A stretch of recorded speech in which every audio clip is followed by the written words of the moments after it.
regular. 2-0 in 3-team teaser pleasers last week. So you go 6-0 in anything. So it's 2-0 with the grouping, but 6-0.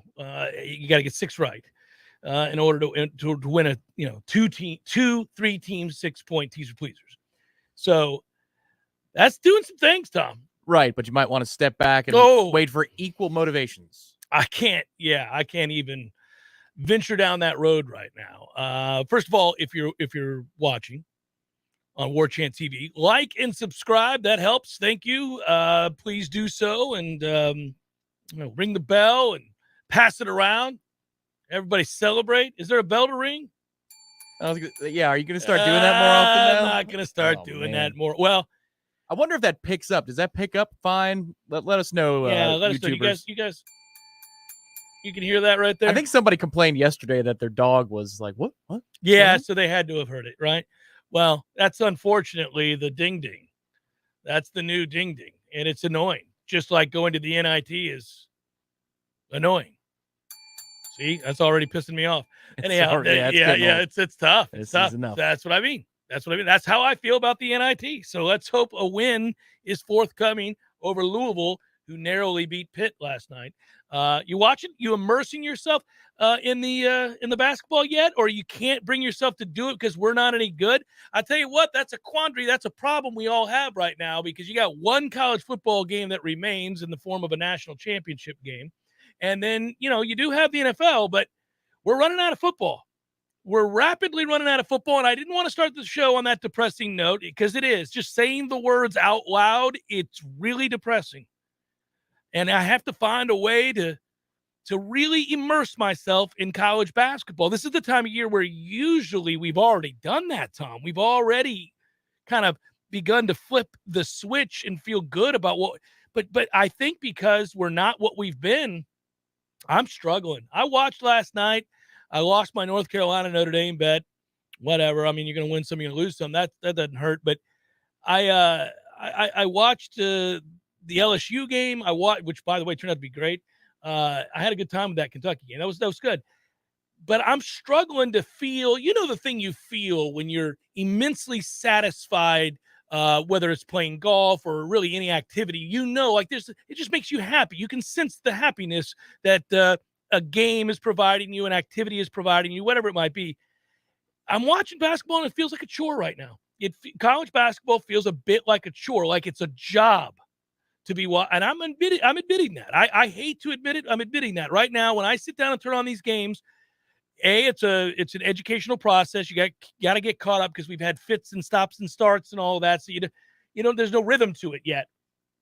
And then secondly, there's not a ton of star power in college basketball right now, and I'm just kind of, it's not good. Well, what's depressing is it almost feels like what's happening to us in basketball is what happened to the conference in football. The ACC really hasn't been that good in a few years. No, you think? It hasn't. I'm talking about in basketball. I know it hasn't. Well, what the hell, man? Yeah, we were supposed to be the bonus team, not the team that provides all of the bravado. Mm-hmm. Now Duke is back for one more year. Coach K's last run. Oh, they're good. And John Shire might be able to recruit. I think Kay brought the briefcases of money with him. No, that's okay. It's on the up and up. But I'm sure that they're going to be all right because that's Kay's legacy for the next couple of years. Right. But where the hell did the ACC go? There was that one year, like 4 or 5 years ago, where even Syracuse made it to the Final Four. And we were talking about all those payouts, how it rolls over year after year. And it's like, well, we had 6 teams in the Sweet 16 and so on and so forth. We were actually offsetting our huge financial losses to the SEC and the Big Ten in football through the success over a 2-year span in basketball where the runs were deep for multiple ACC entities. Now that's kind of, to the tune of an extra $1 or $2 a year, which is like, all right, that shaves off a little bit of the deficit. It doesn't replace it, but it shaves a little bit off. And now it's like, well, what the hell, man? This whole conference is terrible. What are we good in? Like soccer, we whoop ass. We're good in softball, and we're going to be, and again, we'll be really good in baseball. Oh, not us. I just mean the conference. No, we're going to be really good in baseball. Oh, yeah. We're always good in soccer. Reigning national champs. Get you again. Make sure you throw that on there again. Yeah, for the third time. That's our third star. Boom. Just keep on adding it. Although I think at this point, with what we've been in football, I had an interesting discussion last night. You know what today is? Today is Redemption Thursday, and we will look at the slate. I had an interesting discussion last night. I did the golf show last night. To celebrate everybody, in 1 hour and 15 minutes, you can watch live. I know I am alienating anybody under the age of 35, probably, pretty much. Nice cutoff. Yeah, thank you. Yeah, man, I got, today starts in essence the real, not the wraparound end of the year nonsense. The real PGA Tour FedEx Cup points race begins pretty much now. Here we go. Well, you get primetime golf tournament. Yes. Now, if you get primetime golf, that climbs up the ranks. That climbs up the ladder for me. You're going to be watching golf in Hawaii, or you'll be at home here in Tallahassee, but we'll be watching them play golf in Hawaii for the Century Tournament of Champions. It's a field of 38. 2 people withdrew, unfortunately, one with COVID.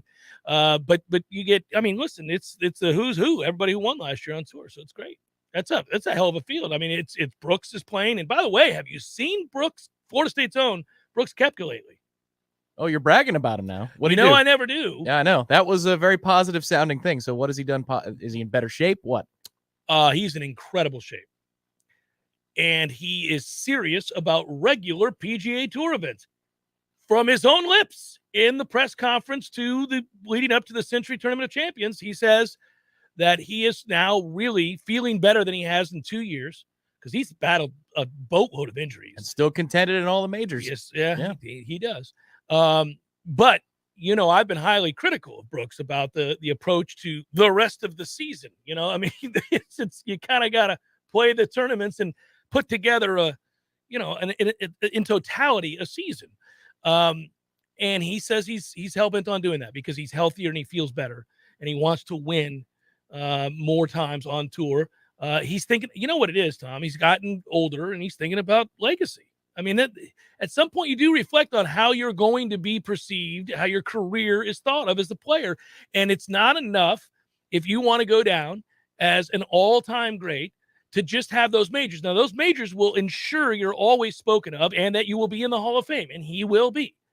But once you get to a certain level where you can be the best player in the world, and at one point he was ranked number 1 in the world, when you're that good, then it really is about amassing the trophies and putting yourself in the larger discussion amongst the all-time greats. And where can you – now, is he ever going to catch Tiger or Jack? No, they're in a club separate from everybody else. But could he get into the realm, let's say, of if he could get to 25 tour victories in total? Would he put himself in the top 20 at that point all time? Yes, you'd start having real discussions about that. Yeah, you might be able to catch Phil at that point, not in wins because he's got a ton 50. Of those. Yeah. But if you rack up 8 to 10 majors, which his stated goal for a long time has been 10. And then, there are times where you could catch him feeling brash and he'll talk about trying to run down, 15 or something like that. But 10 has been one of his stated goals. If you get to 10 majors, which is a couple more than Phil, and you were world number 1, which Phil never has been, which is just crazy to me. Never been world number 1. Hurts when you're at your peak at the same time Tiger's at his. That's correct. But Tiger did go through either some back issues or complete swing changes in a couple of windows there. And Duval was able to do so. Duval did. So did Ernie and so did VJ. I was just about to say Vijay Singh did too. And that, if you're Phil, has to really eat at you a little bit. Yeah, a little bit. But if you can get to, 9, 10 majors, and you convert on the career Grand Slam. He's good overseas. We know that. And he's been pretty close at the Masters. Missed a couple of putts down the stretch Tiger's year. Well, so, if he lost by a stroke to Tiger, he missed, threw it in the drink. He missed a kick in on 17. It was like an 8-footer. Come on now, with the Masters on the line. And then he missed the one that Tiger did on 18 as well, where it's supposed to break, but that was the new sod that year. They just laid the new green. Anyway, my encyclopedic knowledge of Brooks Koepka's majors aside, if you get to 10 majors, you're in that conversation. That's a short list. It's a very short list, and there's still a lot of majors to win to get there. I'd love to see this year, and I got to get off of golf because I want to get back to football and sort of the mindset we're at right now. But today starts it, and I get excited. 2:15, you can watch live golf. There you go. There you got it. If you folks wonder what we talk about at a happy hour near you, it's usually this kind of stuff. That and gambling on golf, right, which I do. I got to get my Jordan or my Justin Thomas in. Yeah. Put my money where my mouth is. Yeah, you got to get your bet in. I gave you the odds yesterday. It's plus 900. Yeah. Plus 900 is calling your name because he's in good form right now, and he too is dedicated. This is going to be a good year. He's pissed off. Yes, he is. Yeah, and so is Brooks. And so this is going to be good. You got a lot of guys, and then emerging is Cantlay and Sheffley, and it's the era of Rahm, and Rory is focused again. By the way, Rory, he's always focused. Well, but no, January. No, that's not true. That's not true. Here's the problem. Rory spent too much time, and this is something that really bothered people within the sport, trying to be something he wasn't. He fell in love with speed, and he ended up chasing what the youngins are doing now, or in particular, let's say Bryson and those guys. And he's like, well, what am I doing? He fired his people. He got back to his old people. And, basically, it's strange to me. This happens with golfers more than it does people in other sports. It happened to Tiger. Where you are this thing, and this thing is one of the 3 best players in the world, and you decide to change it. Yeah, I'm gonna mix it up a little bit. Yeah, when he won his first U.S. Open and PGA Championship, he's a wiry lad. He's a little guy. But it's not even just the strength stuff and the beefiness and that you see some of these guys do. Brooks has done it to his detriment as well. But I would just tell you, it's like what swing speed. He's trying to chase swing speed. What are you doing? You hit the driver better than anybody in the world. Maybe one other guy. Right. Why are you doing that? He needs to chase down Florida State's Trey Jones for a putting lesson. That's what he needs to chase down. That and wedges. I mean, really, it's proximity to the hole is the problem for him, man. He and Zach Johnson need to go on some sort of vision quest. I don't know, man. We'll see. I think he's dedicated again too. Sorry, folks. I goaded him into 5 more minutes of golf talk. All right. So back to us. I think everybody really just wants to know if Jared Verse is on his way to Tallahassee. That's what everybody wants to know. Chapter and verse. There's your headline if he makes it. Are we supposed to know when? It's any time now. I thought so too. Yeah. Then I'll ring the hell out of this bell. I'll tell you what. No, I thought the bell's supposed to be for bad things. It could be for good things too. No, it could be. Oh, that'd be a real good thing. I will boom, boom, boom, boom, boom. I will hit that if that happens today on the show. I feel like I'm watching an episode of Breaking Bad. What, ringing? The bell. Oh, I forgot about that. So, I don't know. I was thinking about this on the way over to the studio. I'm all at once emboldened and bullish on Mike Norvell and what's going to happen for Florida State football in the next 3 years, and concerned at the same time. And that is a weird influx in limbo place to be. And I think you agree with me. Yeah, I know where the concern comes from. I'll let you describe it, but there's a 2-word term I'd use based on the concern. I can say it now. I was going to let you, but glass ceiling. Yes. That Florida State may have a glass ceiling on it right now. Yes. That is a fair way to describe it. I thought you were going to say something else, and I was like, oh, well, that'll be interesting. But you said what's more in line with, I think, the collective thoughts of Florida State fans. Now, that will reveal itself in many different ways, most notably hostility, and usually at the individual himself. So there is a segment of the fan base that is, until that dude wins 10 games, not going to be accepted. I got you. But there's another group that just doesn't know what to think. And I kind of oddly, for a guy who's not spent any time in that room over a long career in broadcasting, I'm there too. And I don't mean as in I can't figure it out. I can't read the tea leaves. I can't look at the evidence and evaluate. I'm not saying it that way. I'm saying that. So when we were talking about the roster and we were talking about what they need to do, and we were talking about the process of bringing in players through the transfer portal, it helped illuminate some of the great strengths of Mike Norvell. Because we talked about why a player or a coach would want to be part of Florida State, right? Like, so an assistant coach, but also players that come in from other programs that are having, in many cases, more success than Florida State. And as we talked about the hows and whys of that, you couldn't help but mention the many strengths of Mike Norvell. And it starts with something that I think everybody can relate to, which is this great, and I think it's genuine without question. I've seen it on and off the mic to know better. This genuine passion for the job and the sport, Well, that's a good starting point. You better have that. You better have, at the very least, you better have that. You have to feel about that thing the way that most of us do as fans. You better be as, excited to be part of this and to do this and to better this, right? Because we all have this invested emotion and financial, interest in Florida State. So that's there. That's without question. But not only does he have it, it rubs off on people. Now that usually goes a long way in helping your cause.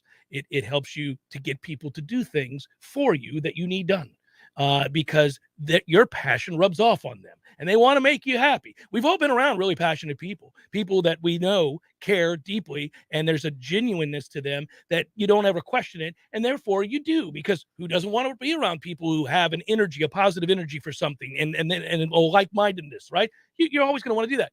So there's that. Now, I think in a weird way, it sometimes hurts him in press conferences, and I wish he would dial it back, oddly. The guy I see away from the mic with all of these passions is actually better in expressing that than the character sometimes that you see before. Yeah, Mike. The guy away from the microphone, and he'll transform. He'll talk to us before the camera is rolling. It'll be off the record. Yeah, and he'll hop on, and you're like, wait.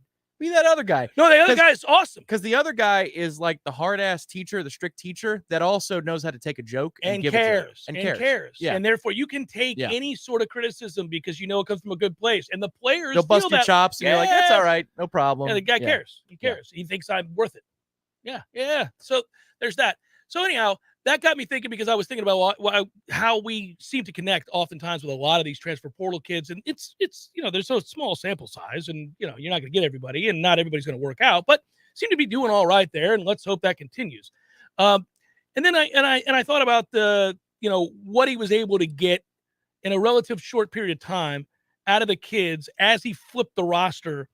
And there are serious, we talked about this already before the season, and everybody gets into arguments about the degrees to which you agree with this or not. And that is that there's serious limitations for that Florida State football team based on the serious limitations of their physical talents. They're not talented. that hurts to say out loud. They don't possess a ton of talent.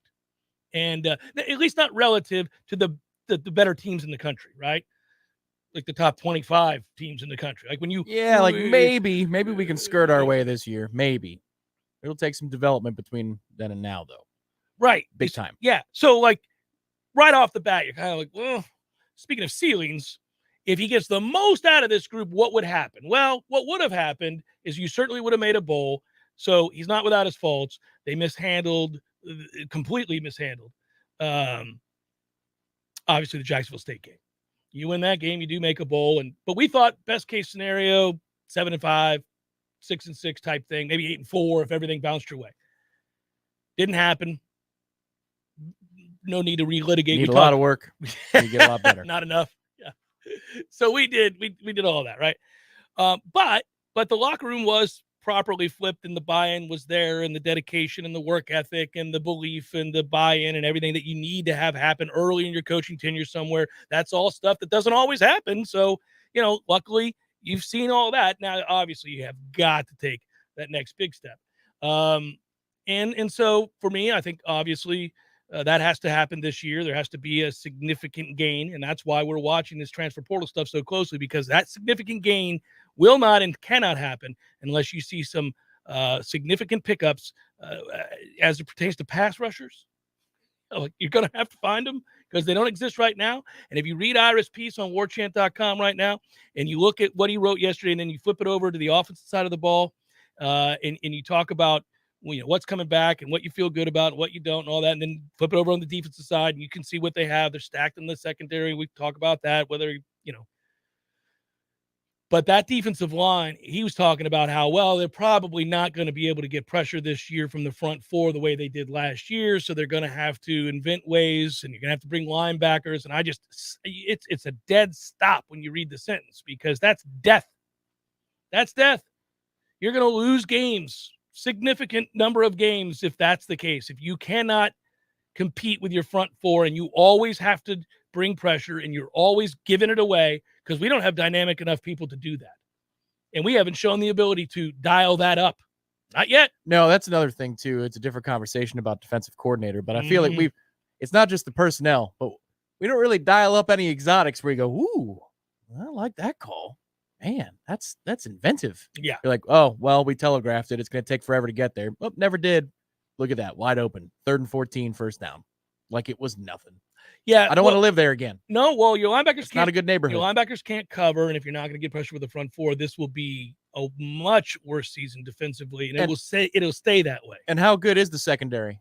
Because we're about to find out, right? They were already limited, but they were made to be much better. There were some coverage sacks last year, but if you're going to break down sacks and tackles for loss, and you're going to do, is it percentage of front four making plays or percentage of front seven holding it down so that the front four can close out a play?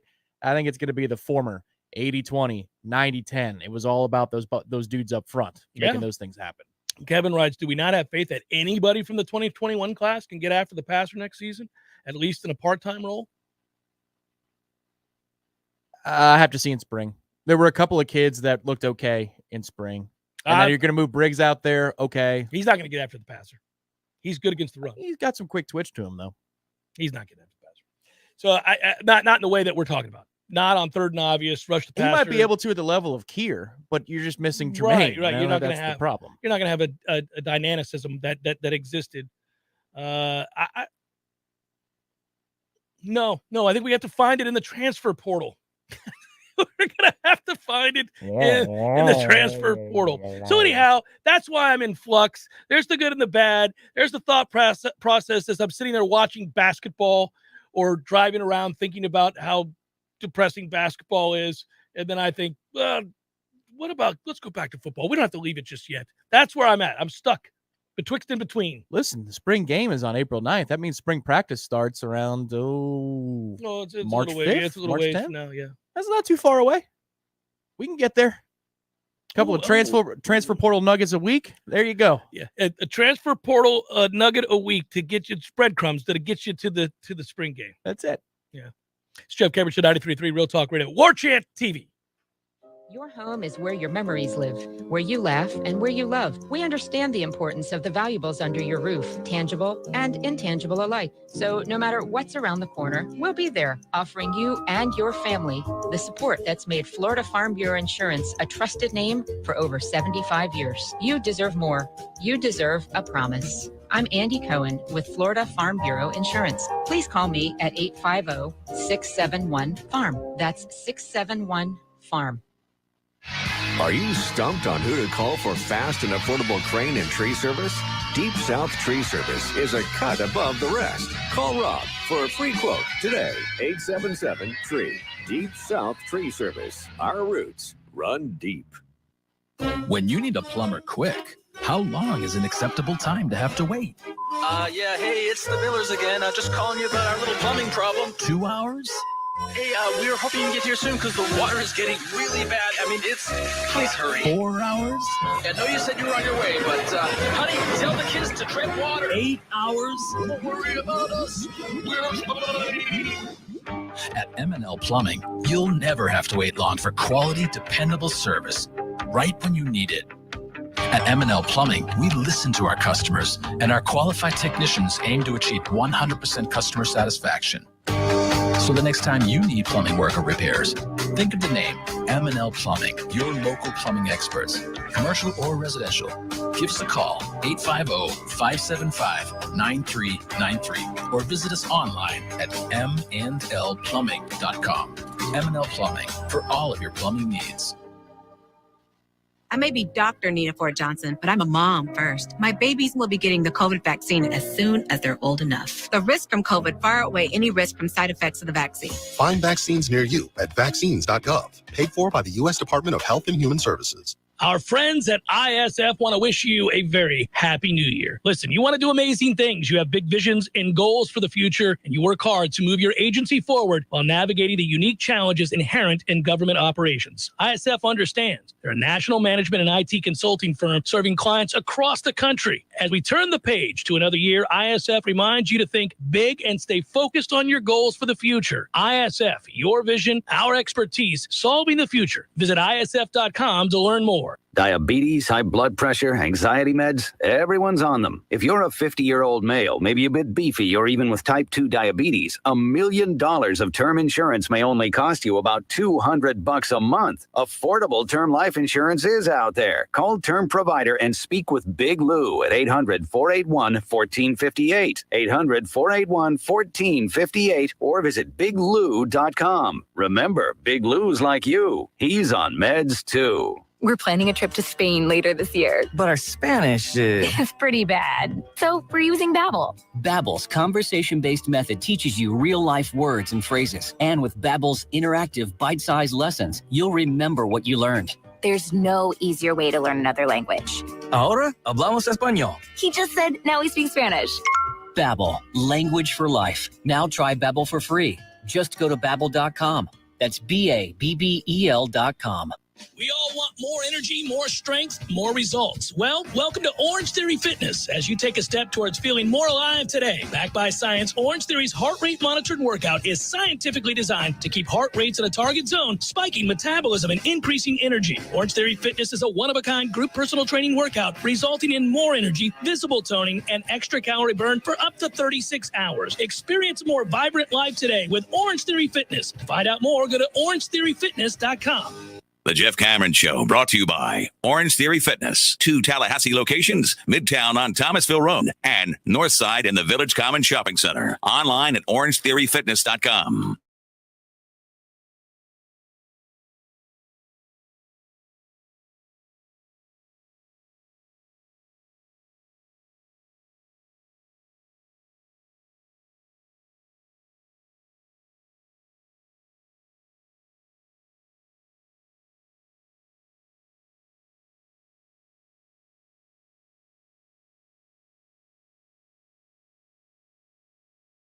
Forced to engage in it.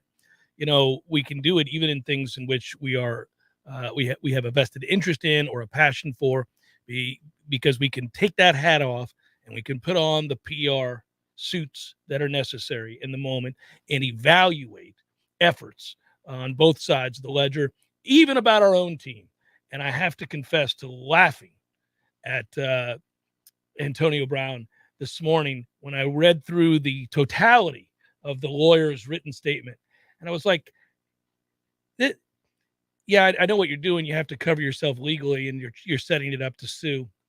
So that's why you address each issue with the made up nonsense step by step in the note that is clearly written by an attorney and that not one word was uttered by AB. I get it. That's fairly commonplace.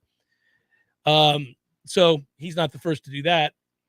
And I'm not surprised by any of that. But what I was struck by was how easily it could be refuted using his own words. Usually it's better than that. Usually you do better than, but that attorney must be livid with his client right now, because if it had just been the statement which tried to explain away the irrational behavior that led to him being cut today, then okay, fine. It would just be that. And you'd say, okay, well, this is going to be an argument over money. It's always over money. And so he's trying to cover his bases and the Bucks will counter and they'll settle on an amount and that'll be the end of it. But dumbass can't stay off of Twitter or Instagram with pictures of texts that is allegedly, a conversation between he and Arian and then Tom Brady's guy. But the problem is, in his efforts to show them in a bad light, when you read them, it shows them to be in a much better place than him. So he's trying to promote and showcase these texts and pictures on his Instagram and his other social media accounts. And every time you actually bother to read them, you're like, no, you come across as the ass here. Read this again. These guys have all sounded normal while you sound insane. You are absolutely cutting the legs out from under the case that your lawyer just made in that written statement last night. You dumbass. It's hilarious. This is the guy that I paid $100,000 to up front to do work on me. Never did it. This is Tom's guy. Then you read Tom's guy, the trainer, say, sure thing, AB. No problem with the refund. Where do I send the $50,000 to? And the problem is he just agreed with you and is willing to send you the money. Well, the problem is he actually put out his bank account and routing information. Of course he did. Yeah. Well, he did a lot. While posting that. Now, the Bruce one, I will give him a little small smidge of credit because he's trying to prove that Bruce knew about the ankle issue before the game. Everybody did. He was on. Bruce claimed he didn't, though. Bruce claimed on a press conference. Yes. No, but he had addressed the foot injury 6 weeks earlier when the dude was suspended. He did because of the fake vaccination card. He said he tweaked it in Wednesday's practice, and Bruce said, I didn't know anything about that because I wasn't in practice for COVID. And this text exchange shows that Bruce at least acknowledged the fact that there was some sort of injury on Wednesday. So that is the small victory for Antonio Brown today. But compared to the panoply of everything else, oh yeah, no, it's going to be. It's a short-lived one, right? So a guy was encouraged. Not the least of which is he's hopping out of the end zone doing jumping jacks, and it also had 3 receptions for 20 whatever yards and was playing in the game and was fine. No. What's interesting is that, and I'll spend very little time on this. He also crossed 12 today for no reason. Only to show that Alex Guerrero abides by what's right when it comes to refunds. Well, that was weird. Like, see this idea with Tom's guy over here, Tom Brady 12, and he tags him on the gram. Right. And he says, Alex Guerrero, see what I have to deal with? This is what I have to deal with. A refund? Well, no, you have to deal with a really reasonable dude who responded quickly to your original text asking for a refund. Because he knew what was going on. Yeah, he's like, you're trying to, of course. But then you're going to tag and try and drag Tom Brady down, the one advocate you've had on this earth. Has been in your corner for this whole time. Nobody advocates for Antonio Brown the way that Tom Brady does. And you're going to try and destroy his business? Remember that article about how the Patriots got mad at Guerrero's Enterprises? Yeah. Antonio, what have you done? Well, Et tu, Brute? Yeah, it's pretty silly, especially given that every place he's been, every stop he's been, there has been built up stories, anecdotes, transgressions, legal and otherwise, that everybody within the organization was armed with because they saw it on a daily basis, but chose to withhold because of his immense talent. So what's the counter, both legally and then, of course, however else it gets played out, where a guy just decides, you know what, I'm done.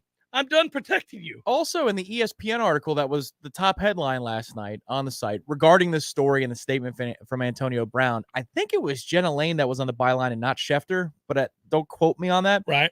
But it said that there was no incident up to the sideline kerfuffle this season. Since he signed with the Bucs, there's been no incident. The vaccine card never happened. He was suspended. What are we doing? Yeah. There's been no incident? Yeah. What the hell are you talking about? Well, Bruce was asked about it today, and he has to answer it now. And you know how pissed off he is about that. But nonetheless, he did answer it. He says that he asked AB, he said what led up to the problem, the interaction, was that he went over and asked him, what's going on? What's going on with you? Because he was frustrated sitting on the bench and the offense is on the field. You know, he's what's wrong with you? Get out there. And AB says to him about the lack of targets. And then he got mad at that and said, get the F out of here. And then that seems more plausible given his history. That seems more likely given his history. You know, take it for what it's worth. It's the age of social media, but there was a fan account that went viral earlier this week. Right. And I think Joe Buck's fan posted an article about it today. But it's somebody sitting behind the bench, and they show you the photos of their angle. They basically look like they're in the first row behind the sidelines. Yeah. And the fan said that Bruce and Antonio had an exchange. Antonio tried to charge Bruce, and that Evans and Brate held him back. Then the incident that we saw on camera and the one other fan video happened where Mike is trying to talk him down. And he takes off the pads. But what the fan said also happened, and again, take it with a grain of salt, is that Antonio had some words for Tom before the thing with Bruce. And Tom's just looking at him. It's my favorite part is Tom's just looking at him like, are you insane? I'm the guy who gave you shovel passes in week 17 last year to get your $250,000. You remember that? We were watching that drive at the end of the season last year. The answer to that is he does not. So Tom is not abiding by the integrity of the game here in week 17 of 2020 in order to get Antonio a bonus. Yeah, we're the same team that's going to try and withhold targets so you don't get your money. Ridiculous. Yeah.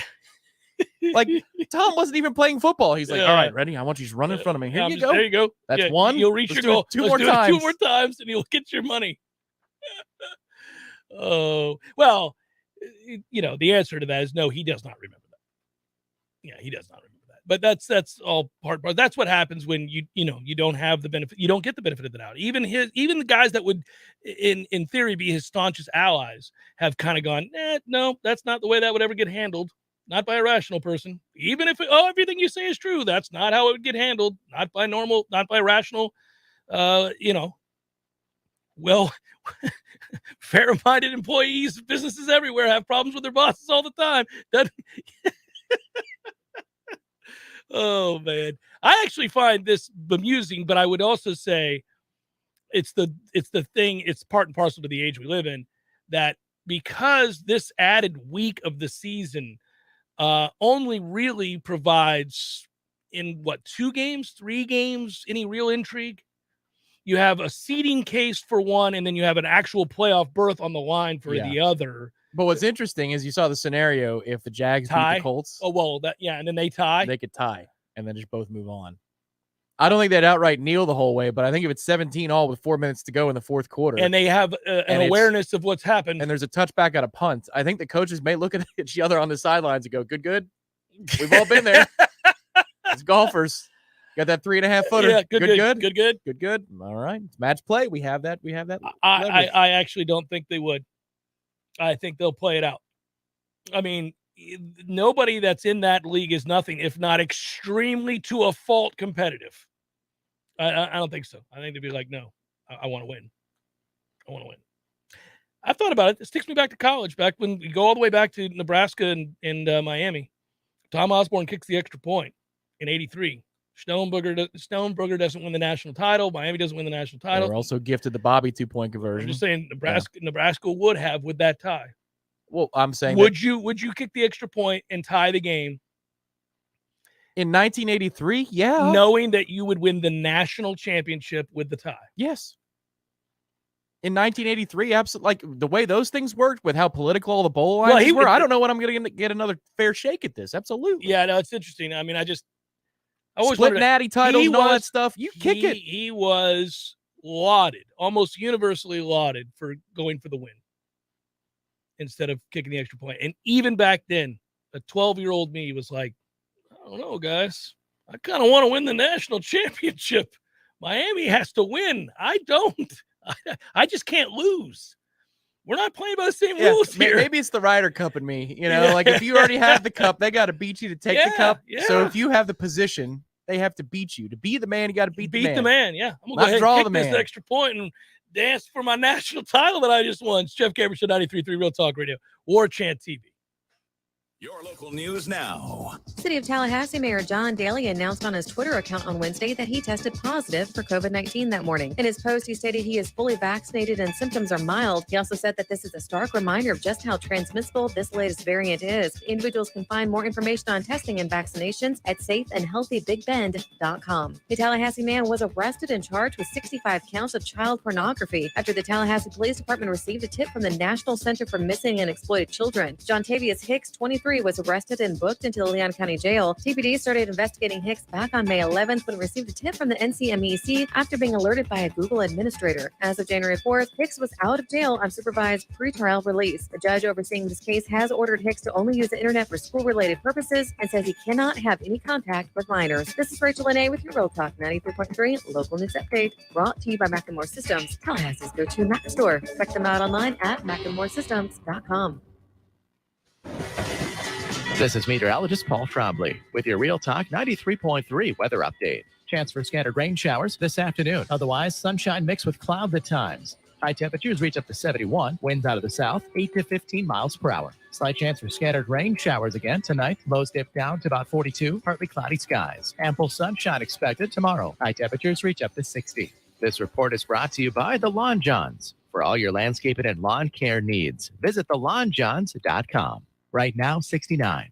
Sarah here from Seminole Auto Glass. Remember when you used to get yelled at for writing the Braille? Oh yeah, those bumps on the yellow line. That was before the car techie stuff we have now, like lane keep assist. You know, when your windshield is replaced, those cameras need to be reset. It's called recalibration. Seminole Auto Glass was the first to operate here. Nice, keeping us inside the line instead of right in the line. And we offer drop-off or mobile service. Plus, we give you a $50 gift card with your windshield through insurance. We're more than just a glass company. We're your local auto glass experts. Better call Seminole. If you weren't the owner of Gordo's and all those wonderful restaurants, Eddie, what would you be doing? You know, I think I'd want to be I don't know what I'd want to be, a boat captain or a cowboy. You know how to use a lasso? No. You'd have to do that if you were a cowboy. Yeah, but I've never even been on a horse. It's not my place to be on a horse. I agree. And the horse thanks you. Gordo's, bringing the flavor and flair of Cuban food to Tallahassee since 1996. Here's what you missed on the Greg Tish Show. Charlie Crist, he's running for governor. To mention the governor, I'm tired of it. I'm sick of it. And we see it in presidential. We see it all the time. It's the new norm. We even saw it in local that it should be. It's like, hey, I'm running for this local Do seat. you understand? I heard a statistic that like half of our population reads at like an 8th grade level. And what is the other 2/3 Half rate? doesn't. That means almost half does not. You're right. The Greg Tish Show, Monday through Friday, 6 to 9 a.m., only on Real Talk 93.3. The Jeff Cameron Show is a production of the Warchant.com Multimedia Network. Check out Warchant.com today for the latest news inside Florida State athletics. That's Warchant.com. Now, back to Jeff on Real Talk 93.3.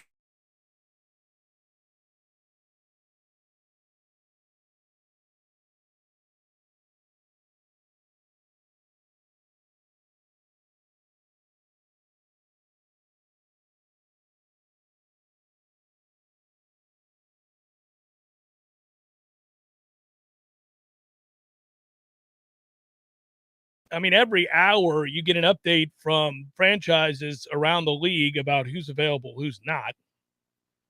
And it's pretty damn difficult to get a sense of what's what. I'm in multiple positions where there is something at stake. And one of them would be a year long against the number, Tommy. And this is going to be the toughest one going into the last week. I feel for anybody that has real money on the line, trying to figure out spreads this week. Trying to go 5-0 or 4-1 and a 5-game pick 'em against the spread is going to be difficult because, again, you can only really probably bet, and even then you need both parties to be truly vested. Games in which there is something of significance on the line. Can you find? I mean, this is what players are going to have to do, and I mean players as in bettors. You're going to have to comb incentives. I mean, to me. Schefter is a really good follow for that. I was just about to say, I was going to heads up for people interested in that, because you got to find out which of the starters have something significant on the line by playing or not playing. And then they have to be in a position to where is the other team in the same position? Like, are we going to see the vast majority of the starters in this game, either because of incentives or because there's something on the line in the way of seeding, or because there's an actual playoff berth on the line? And there's only one case where that is the scenario, one game, that's Chargers Raiders. But, from there, I'm looking to see, well, do we get so-and-so to play 4 quarters because he needs 8 catches to make $1 million? Or you get whatever, a quarterback to throw for 4,500 yards or whatever it might be, and he's 300 yards away. Then in that case, he's probably going to start and play. All that's out there. I mean, that's a lot more homework than you typically have to do. I say all of that to say this. I don't like the extra week. This week would be wild card weekend right now. And I don't know that we're really gaining all that much here with this extra game between injury and all that you're having to navigate. I also just don't like saying out loud that somebody can't go 8-8, that 9-8's a thing, or the 10-7. I just hate it. I know that's the newness of it all, but I don't like it. Yeah, I'd rather just go to an 18-game schedule so you can still go 500 in the league, and then you eliminate 2 preseason. Yeah, 9-9 kind of sounds all right. Yeah.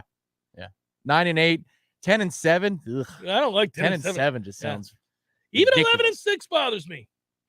How good are you if you go 11-6? You're pretty good. That's how we do the thing where you're gonna like, what are you? If you're 11-5 feels a lot better than 11-5 feels. That's a quality club right there. They did go, like, if you're in an argument with your buddy, and then you're going back and forth on numbers and everything. Well, Tom, they went 11-5. Let's not act like they're 8-8. That's just such a much more fun conversation. Or even in the modern Cy Young debate, he's like, well, he went 11-5. He did, so his team sucks. He went 11-5. Yeah. Well, he went 11-6.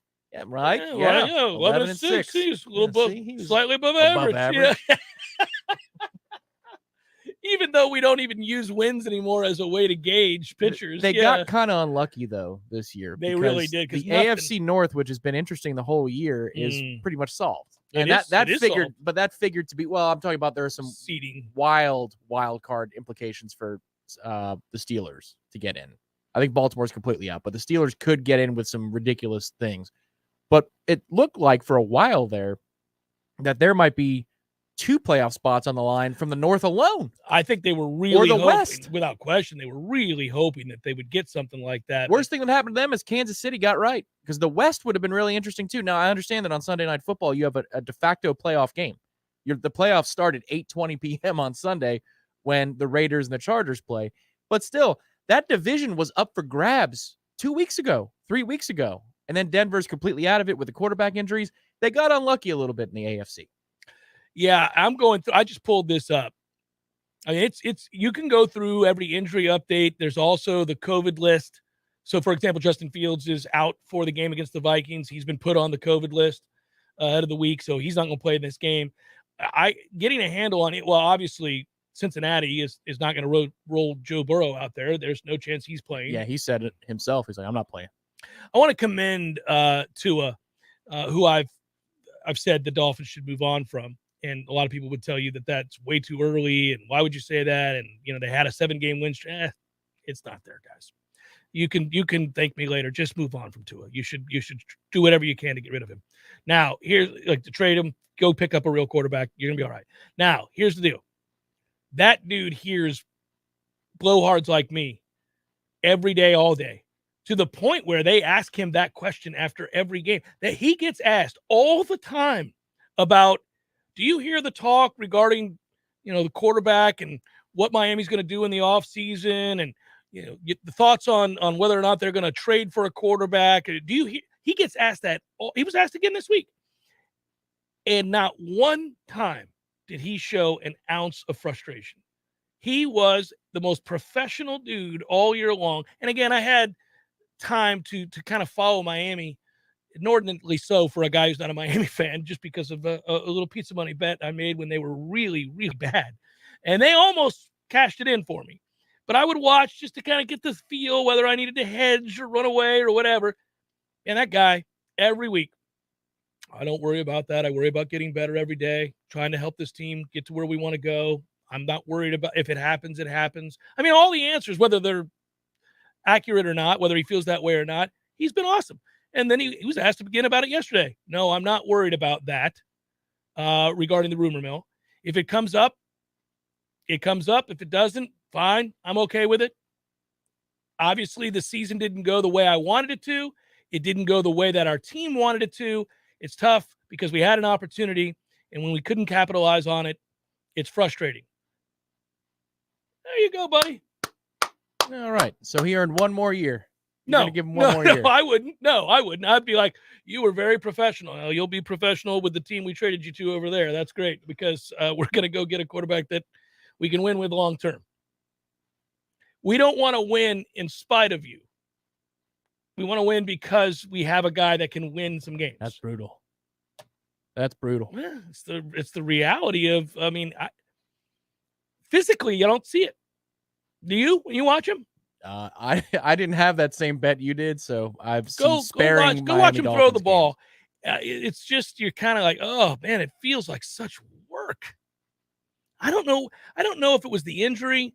I don't know if it's been the multitude of injuries going all the way back to college. I don't know, because I think it happened all of a sudden. It went from, okay, he's never been accused of having a cannon. Like, that wasn't the thing that people were drawn to. But you never kind of looked at the arm and thought, oh, I don't know, that looks like a Baker Mayfield arm. The thing I'd say about him is I was leery immediately when he was cloak and dagger about the medical information prior to the draft in 2020. Remember, they used COVID as a shield. Well, I would have too. Right. But still, yes, as a franchise. That's your as willing as he was to say, well, this is what my doctor says. That's what you're going to have to believe or not. I thought, ooh, it's a smart play. It's going to get you at least that first contract. But if I'm a team who's thinking about drafting you and we can't have an independent medical verification of the facts, I don't know that I can commit that money. I know it's not Sam Bradford money anymore, but I don't know that I can commit that kind of money to you. Yeah, the good news is for fans, if your franchise makes a mistake and they take Mitch Trubisky, if your franchise makes a mistake and they draft Daniel Jones, if your franchise makes a mistake and you draft Tua, if your franchise, you no longer are now beholden to that dude getting 4, 5, 6 chances to prove that you didn't screw it up. Now teams can be like, all right, we're going to take it on down the road. our poor friend Bill with Daniel Jones. I mean, he's like, I just know they're going to take him. I know. And that's like 2 months out. I just know they're going to take Daniel Jones. So this is going to suck. For those that don't know, first pick. I don't care. It's going to fall to Daniel Jones and the Giants. It's what's going to happen. I can still remember the look on his face. It's like, we always talk about wins and losses happen for a reason. And you can tell me before a season begins that you think Florida State's going to go sub 500, that they're going to go 5-7. But when you watch it play out, and they do indeed go 5-7, and you see how the losses happen and to whom, it evokes emotions you're not prepared for, even though you knew this was going to be the result. You predicted it. Our friend Bill, lifelong diehard Giants fan. True blue. I admire him greatly for that. He is locked in. I mean, he loves the team, just like he loves your Mets. Told us going into the draft that night, they're going to take Daniel Jones. I just know it. And I was like, no, nobody thinks they're going to take Daniel Jones. Who in their right mind would take Daniel Jones? And if you put on the tape, there's no way. And when they said it, even though he had predicted it, the look on his face of just, they're as dumb as I thought they were. They are. They're as dumb as I thought they were.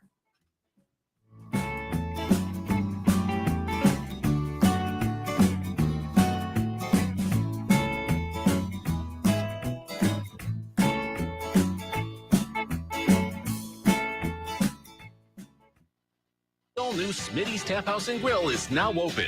Smitty's reflects a deep appreciation for fine craft beers and tasty bar treats, with family recipes handcrafted by Smitty himself. Try the house-made giant pretzels, made from scratch mozzarella sticks, and some of the best cheesesteaks you've ever had. We're not even scratching the surface on what Smitty's Tap House and Grill has to offer, so be sure to visit Smitty'sTapHouse.com to check out the full menu. Smitty's Tap House and Grill on Thomasville Road, just north of Cary Forest Parkway. This is Patty Wilson. Oh, I'm sorry. We're ready. He's recording. Why are you always saying your last name? It's Patty and Scott. Everybody knows who Patty and Scott. I don't know. This is Patty Wilson. I am Patty Wilson. What is the idea behind said promo? It's for Patty's Playhouse. We're on Patty's Playhouse Saturdays at 11. Tune in. That's stupid. Just tune in. Saturdays at 11. Patty Wilson, Patty's Playhouse. House talk with a happy ending. Each and every time. Siri, tell me a joke. The past, present, and future walk into a bar. It was tense. All jokes aside, the trained professionals at Mac & More Systems are serious about Apple products. For all your Mac repairs, call Mac & More Systems at 894-3622. 894-3622.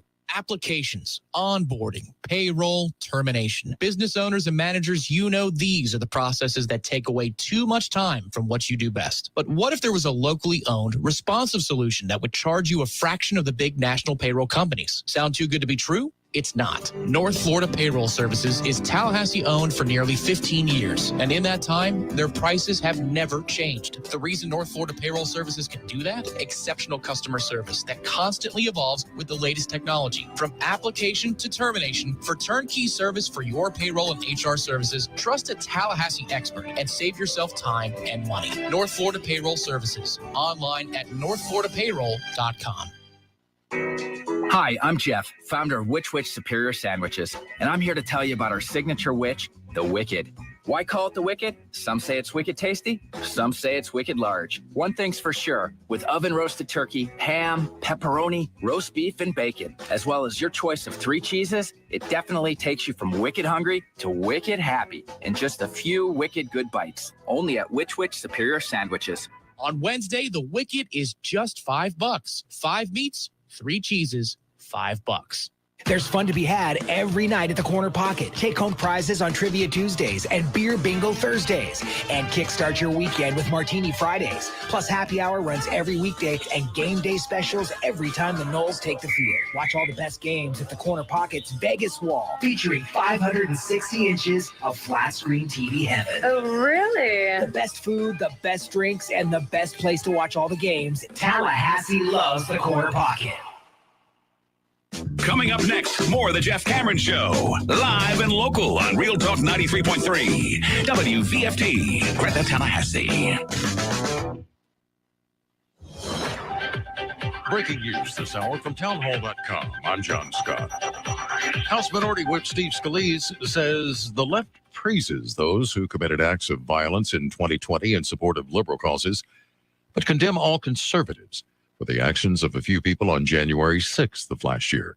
Bernie Bennett reports. The House Republican whip released a statement condemning violence in our political system. He praised the Capitol Police and all who helped protect lawmakers on that day. The Louisiana Republican says, quote, it's outrageous that leftist rioters and looters who ransacked our cities in the summer of 2020 have not been held to the same standard and have not been prosecuted with the same aggressive zeal for the violence and mayhem they caused. He says Speaker Pelosi has politicized the select committee formed to investigate the cause of the attack. Bernie Bennett in Washington. Also at townhall.com, California has extended its indoor mask mandate into mid-February to help prevent the spike in coronavirus cases from overwhelming hospitals. The state's health director says that additional restrictions not being considered at this time, California's confirmed cases have shot up nearly 500% in the last 2 weeks. Hospitalizations have doubled since Christmas. Thousands of Chicago students remain out of school for a second straight day. That's after leaders of the nation's third largest school district failed to resolve a deepening clash with the teachers union over COVID-19 safety protocols. The U.S. trade deficit ballooned in November. Exports slowed while imports jumped sharply, sending the trade gap to a near record high of more than $80 billion. The Commerce Department says the November deficit was 19% higher than the October deficit and was just below the all-time monthly record set last September. That's correspondent Greg Cluxton. Stocks are mixed now. The Dow is down 109 points, but the NASDAQ ahead 32. More of these stories at townhall.com.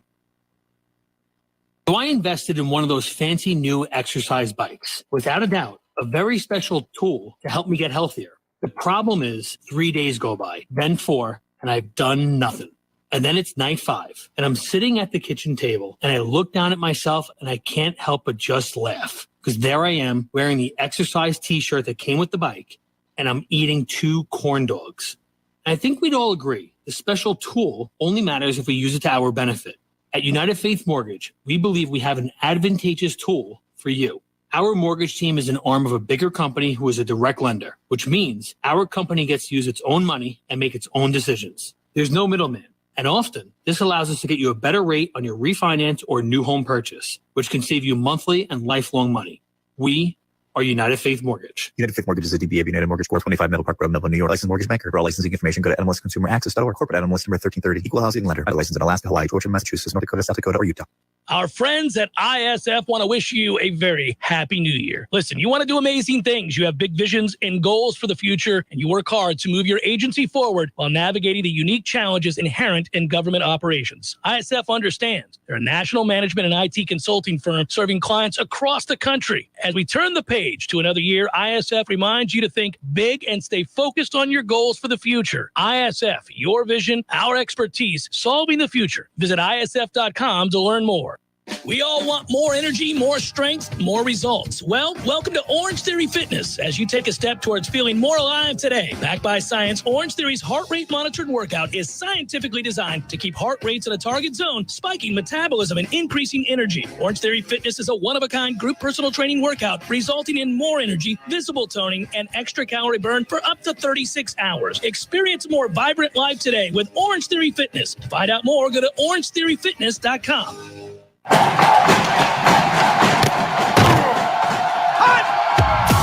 Broadcasting live from Florida's capital city, this is the Jeff Cameron Show, brought to you by Orange Theory Fitness on Real Talk 93.3. Now, stop what you're doing and listen closely. It's time for the Jeff Cameron Show in 5, 4, 3, 2, 1.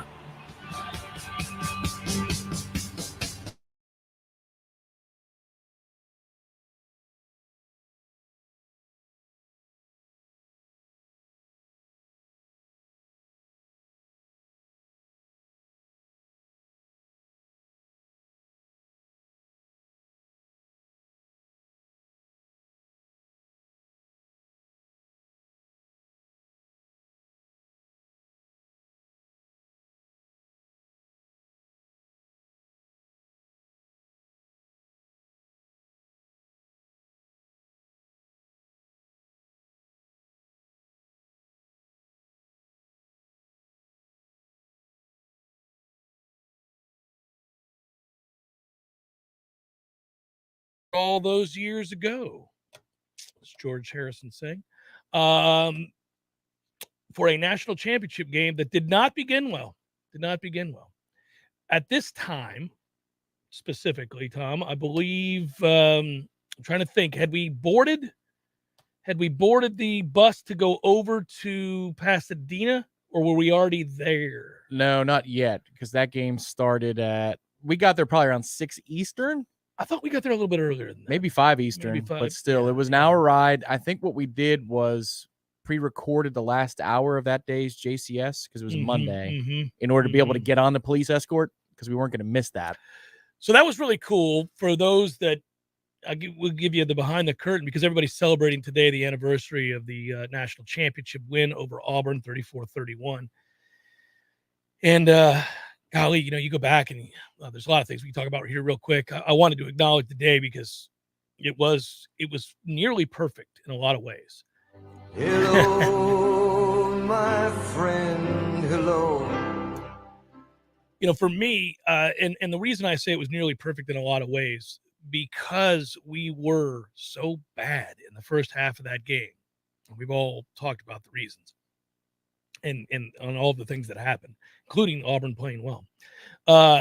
But we were so bad in that first half that you weren't entirely certain, as you started that second half, that these things could turn around in a way that would leave you flying from California to Tallahassee, well, not direct, with a smile on your face, permanent smile on your face, even as you slept from celebrating much of the night and day leading up to said plane flight. Who are you talking to? Yeah. Next to a poor Auburn fan who got to see you snoozing away the margaritas and beers that we enjoyed. Again, who are you talking to? So, by playing that poorly in the first half and then coming back and winning the game in dramatic fashion, it just makes it that much more indelible, right? Like, it's now that you know the result, now that you've weathered the storm and handled it, it is more satisfying in a weird way than had we gone out and won 48-0. Although at the time I would have gladly taken 48-0. That would have been fun. Rocking chair wins for national championships don't have to happen all that often. Would have been nice. Didn't happen. That said, everything about that experience, from staying at a luxurious hotel in Newport Beach, not far from the late, great Kobe Bryant's abode, to getting on the media bus with a police escort over to Pasadena. That's a low-key thing about that particular event, too, because typically Rose Bowl attendees stay in Westwood or wherever in California, right? LA proper. But because that Rose Bowl was so close in proximity and time to the BCS title game a week later, you had to go an hour south, essentially, with traffic to Newport Beach. And that's where we were holed up for the entire week, because they weren't going to move things from Newport all the way up to LA. It was just a hotel conflict. So we got to stay in a nicer part of LA proper or the greater LA area, because of the fact that we were in the BCS title game and not the Rose Bowl. The next year we were in LA. Yeah, we were in Los Angeles, is right. Yeah. Yeah. And the weather the next year was a travesty. It was perfect when we were there for the national championship. The following year, where we get boat raced by Oregon, it was freezing and rainy for 2 of the days that we were out there. I can remember walking around LA going, now this is not what we do, Los Angeles. And I brought my wife to that one. So I've always told her then she's bad luck. She can't come to any more national championships or playoff games or anything like that, because that when she didn't come, we won the national championship. When she did, you get boat raced. So when I got there, you got there a day before me. I did. And I was working for Warchant at the time. They were the ones that put me up on assignment. So thank you, Gene. 8 years later, that was the assignment of a lifetime. I flew into LAX, which was about an hour north of where we were staying. And there was no shuttle to speak of. I got in late. I connected through Phoenix, which has an unbelievably large terminal, does Phoenix. Yeah. But I land, it's in the fog, so it's a completely foggy night. The cab driver, nice enough guy, he wasn't listening to the Eagles. It was 45 minutes or more to get to Newport Beach. So it's a hefty fare. And I needed to go swipe the card. It wouldn't accept my card. This is at a time before I understood the idea of travel notifications on your cards. So I'm getting rejected left and right. We're driving around Newport Beach, and I said, my man, I'm good for it. look at all this stuff that I have with me. Yeah. Like, I'm not gonna going need to you try. to pull over here. You're going to need to be patient with me if that runs the meter up a little bit more. But another half an hour goes by. I go into the hotel first to the ATM. The ATM does not accept it. We finally found my bank's ATM. Thankfully, I didn't have Florida State Credit Union or something like that where I was completely screwed. Just out here taking shots at Florida State Credit. No, I'm kidding. Travel restrictions. So a half an hour goes by finally, and there's a phone call that comes to my cell phone, double verification, boom. All right, so it took about 2 hours when it should have taken 1 to get settled into the hotel room, but then I'm there. The fog is the important part because the next day I walk out to the elevators to go down. Breathtaking. Oh, my God. Yeah. Like, you look outside. I didn't see any of that. All I saw was what you see at Pebble Beach every other day when you watch the Pro-Am. It was unreal. And then you see mountains. And you're like, oh, my God. And then you go outside, you see palm trees and a beach. Gabriel Mountains, yeah. Holy cow. What a time. Yeah, you'll never top it. I mean, I think it's fair to say, no matter what, when Florida State wins its next national championship in football, which will be 3 years from now, when that happens, wow, yeah, that's a declaration. Heady prediction. When Florida State wins their next national championship, and we're covering it and celebrating it, and all those things, it will not live up to what we saw at the Rose Bowl, because it was only after that Rose Bowl game that we all kind of owed those that prattle on about the greatness and the granddaddy of them all, that is the Rose Bowl. For years, we made fun of all of the announcers who would not. It was just a constant guffaw. And you just got so tired. Like, guys, it's a bowl game. I mean, it can't be. Yes, it is. Yes, it is. It is vastly superior to every other bowl game. It's not even close. They're right. We were wrong. That setting is the perfect setting for at the time of day that thing got. Oh, my God, it was perfect. It was better than the Rose Bowl. Like the next year, because the time of day you got to sit in your seats and settle down, and that's when all the things happen, like the sunset and the temperature changes and all that stuff. That was like your pregame entertainment, was just to stare at those mountains. Whereas with the Rose Bowl, it kicks off and the sun's high in the sky, and you don't get to see that part of it until like the third and fourth quarter. But you're too locked in on the football game at that point. That's why that BCS title game was just perfect. Yeah, I go back and today, so this is one of the great things about modern technology. And double check, I think we may have just got. Yeah, we'll see. That's always a dangerous thing in the comments. No, I'm just saying double check. But one of the great things about modern technology is, while I am annoyed to be tethered at all times to devices in which people can reach out, regardless of your intent to get back to them, they know they've reached out to you, and you know it too. And you can't be free of that. Not really. I mean, you can, but who amongst us is just leaving the cell phone in the house for a 5-hour drive? It doesn't happen, you know? So bottom line is, where I love it is the pop-up reminders of on this day, 2014, on this day, I do love that. And so it is that those reminders presented themselves, and I was just scrolling through with a fat smile on my face, finding pictures. Buddy, I found the pictures of you and I out there on the boardwalk in Santa Monica. Well, that was the next year. Yeah, but I've got a ton of pictures. I've got the picture of you and me at that aforementioned hotel. I've got all kinds of things that I forgot we had. That was, I met Bob Ryan in that particular trip. That was incredible. You were elated. You were over the moon. I think the funniest part about you meeting Bob Ryan is I think you were more excited about that than any player you've ever met in any sport. And by the way, that said, maybe that's stretching it, but that said, one of the reasons is that he turned out to be an awesome dude. Yeah, he took the time. He lived up to your image and thought of Bob Ryan. Like, he's always been well thought of as a writer, but he turned out to be a great dude. Well, he was the blend of inquisitive. Like, he's asking me questions about how I got there and what I do. But then also gruff, like the TV personality. Like, it was perfect. I was like, okay, so you're you, and yet you're nice enough. I'm never going to take more than 5 minutes of your time, but you're going to say, you know what? Yeah, you get 5 minutes. You don't get 60 seconds or 30 seconds. You get 5 full minutes. Like, thank you, Bob. I appreciate that. Yeah, that was really cool. Plus, the setup there at that hotel was wonderful, too, for as media suites go. My goodness. I mean, you got Jack Arute in one corner playing the hunted deer game with the vest on. Jack Arute decided that was his game and his game only forever. And, of course, Jack Root sat over there with a drink in his hand, shooting fictitious deer and digital deer. Digital deer, yeah. And he was just, he loved that game, and he took it very seriously. That's a lasting memory for everybody at home. Jack Root playing Deer Hunter or whatever the hell the name is. Yeah. And then there was Dari and Bellotti. They were watching the Orange Bowl with Bellotti and Dari Noka. They weren't as thrilled to be in the suite with everybody else. They didn't feel good about. Well, Bellotti was fine, but he was drinking rosé. He was. He was drinking rosé. It was a chilled glass. You could see it. I was like, what are we doing, my man? That's a choice. My man's over here drinking rosé. That is a choice. Yeah, because they were the ones that were holding it down when they were doing those, wall-to-wall coverage events. So that little riser in the main ballroom where we had breakout interviews, they would be the MCs for that event.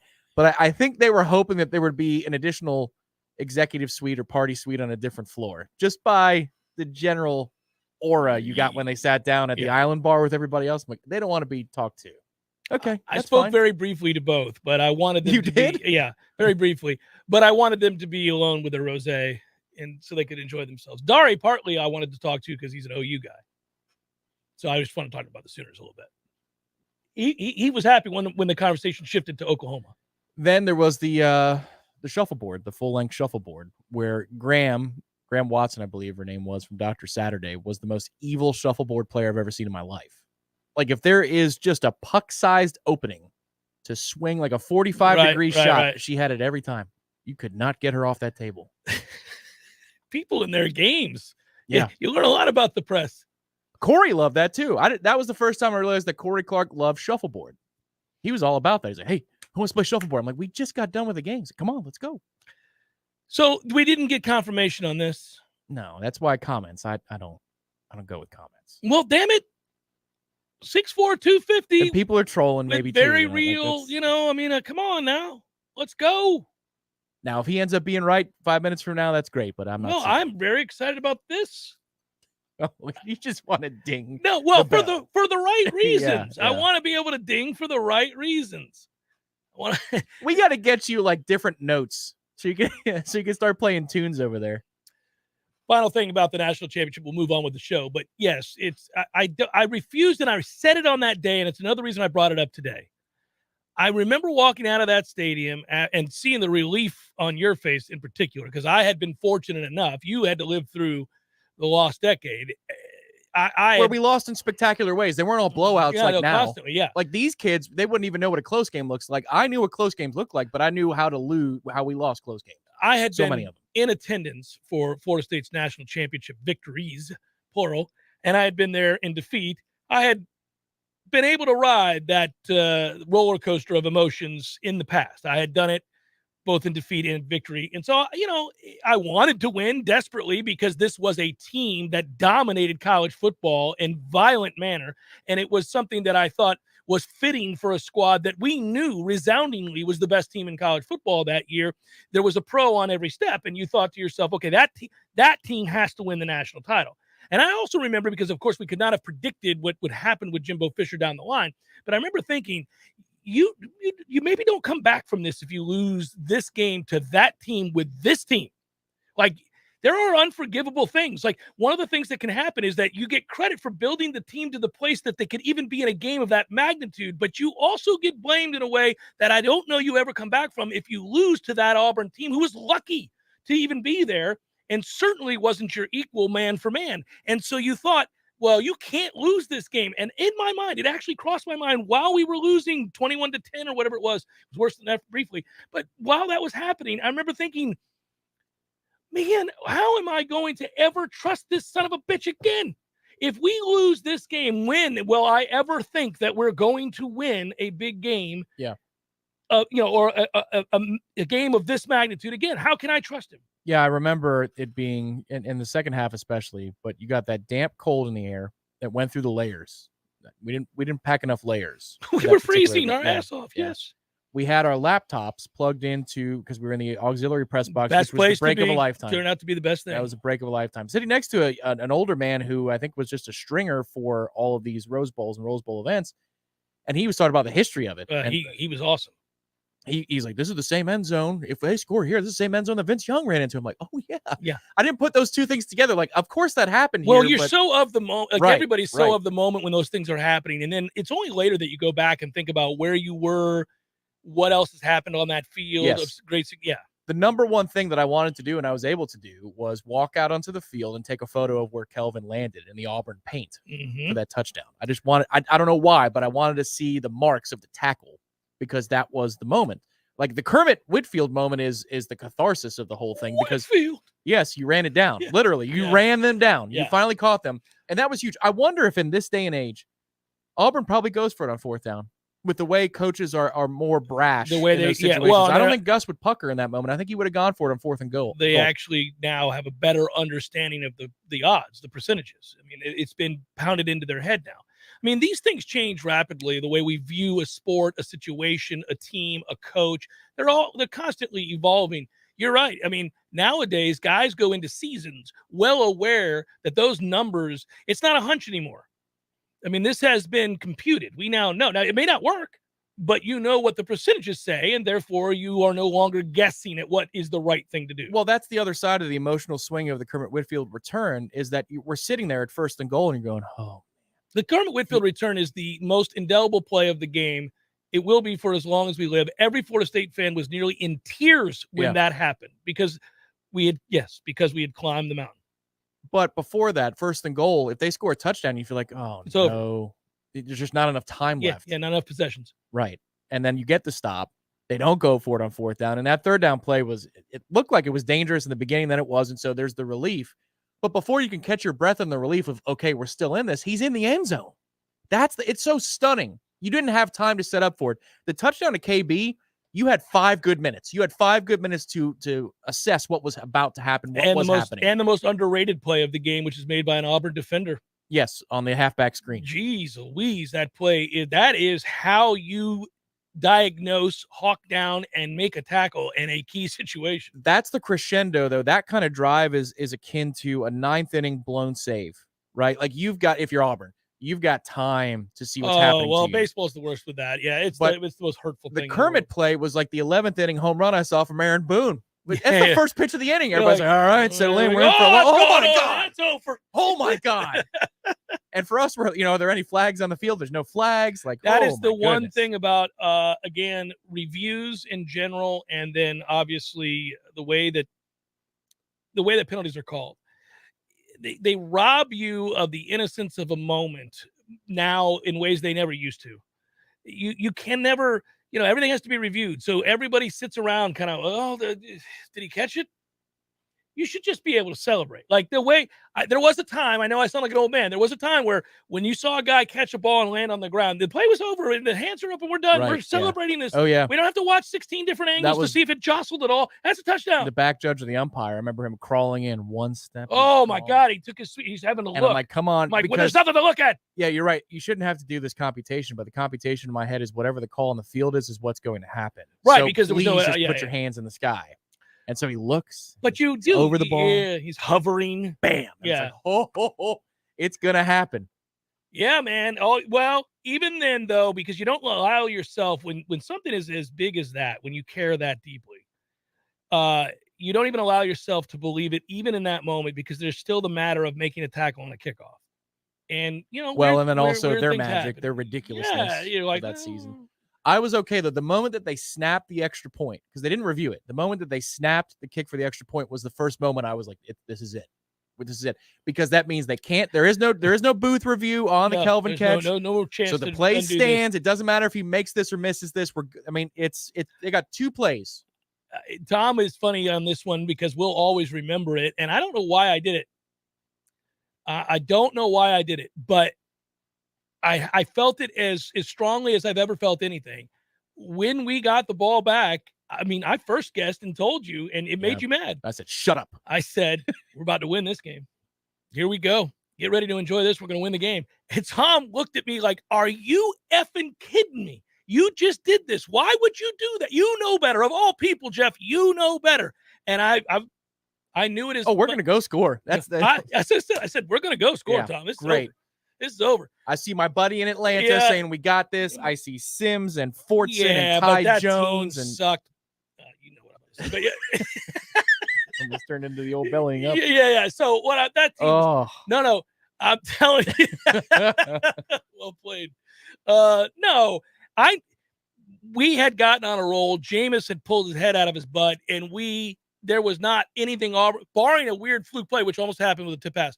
But barring that, which you know what, we might have had a quiet ride home on the bus. After you would have blamed me for a tip pass. I would have. That would have been my coping mechanism for the ride home. Would have been we had it, didn't we? But not only, I doubled down because not only did I say before the drive ever occurred, we're about to go win the national championship. Enjoy this. I wanted you to take time to enjoy it because I certainly did. You saw I was calm. I was calmer than you are. Well, I just sat there knowing greatness is about to unfold. You'd seen it all. But I'm sitting there thinking, how cool. I get to do it again. I get to do this again. I remember at the Sugar Bowl when we beat Virginia Tech and the exact moment, even after Virginia Tech and Michael Vick's furious rally put it in peril, there's two plays actually, where I go, oh, that's it. It's over. They can't win. We've got it. It's over. And I remember even then, at the time, Todd Van Dyke going, man, what the hell's wrong with him? This game's over, baby. All right, so what was the most nervous you've ever been for a national championship game? Was it the kick by Nebraska? Yes. In '93, because we had never won a national championship. Yeah. My poor father, who had been coming to games forever and a day, I drive down there with him to Miami. We're there for 3 days. I see his childhood home that he moved to. I mean, it's an emotional time. There was just a lot built into that. We had been coming to games for years together. Florida State was such a huge favorite in that game. And here this game's playing out in a way that we never thought. I mean, I thought Florida State was going to boat race Nebraska. As it turned out, that Nebraska team was very, very good as they went on to prove throughout. Yeah, it looks like a better win in retrospect, God, right? Yes, but at the time, and I remember this, Trev Alberts was unblockable. That guy right there, no matter what we think of him today, which is not much, but that dude was unreal. Couldn't block him. That guy made every play on the field. Anyhow, so there we are on the cusp of choking away another one. And Bobby had the reputation because of both Miami games. And I'm like, really, really? So what I didn't realize, I asked you guys on the happy hour this year, you and Corey, because Corey's an FSU historian. Mm-hmm. So I figured it was the perfect group to ask. Did anybody complain in those days about Bowden's clock management and the decision to kick? I did every week. With how much time was left on the clock. Mm-hmm.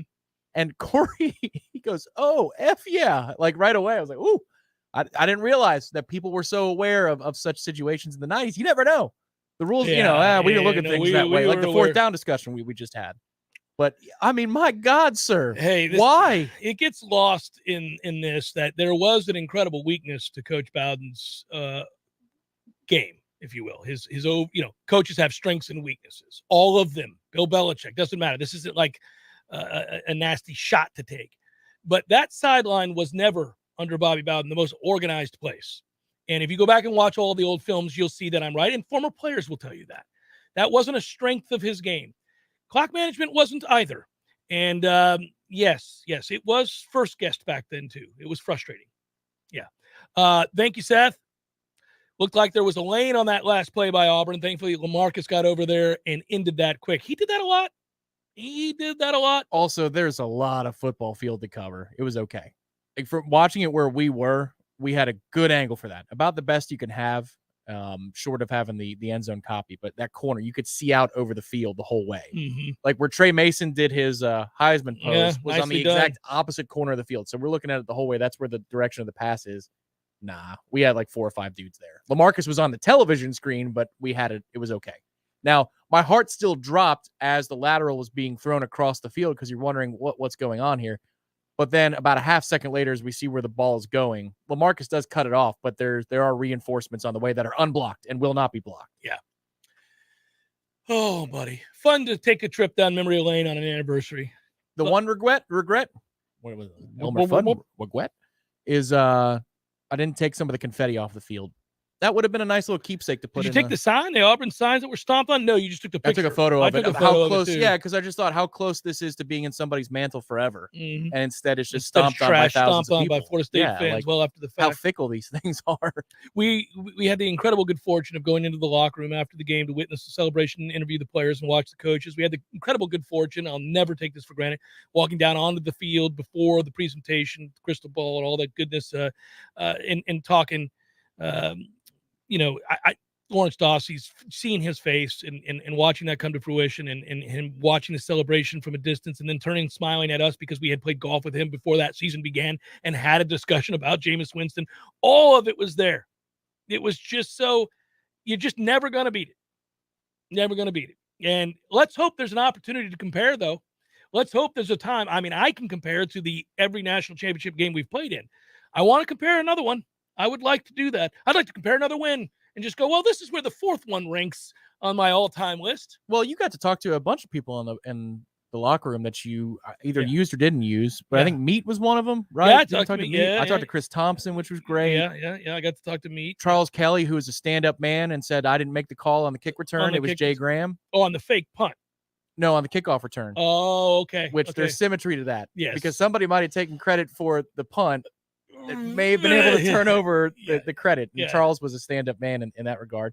You had a good interview with KB, I think, too. I had a great interview with him. Yes. It was an awkward situation. Very awkward situation. Locker rooms can be. That was a tough. Yeah, that's never cool. We need to outlaw that. Yeah, man. Not what we do. I just remember kind of looking at the ceiling as I asked questions. It's just like, so on that last play, keep the eyes up here. It's the Jeff Cameron Show, 93.3 Real Talk Radio, Warchant TV. Are you stumped on who to call for fast and affordable crane and tree service? Deep South Tree Service is a cut above the rest. They go out on a limb for their customers. With the largest crane in the Big Bend area. No job is too tall, no job is too small. Call Rob for a free quote today. 850-877-TREE. That's 877-8733. Deep South Tree Service. Our roots run deep. When you are approaching retirement, there are a lot of questions to answer. Do you have enough money to fund your income for life? How should you claim Social Security? And what's your plan for health care and long-term care?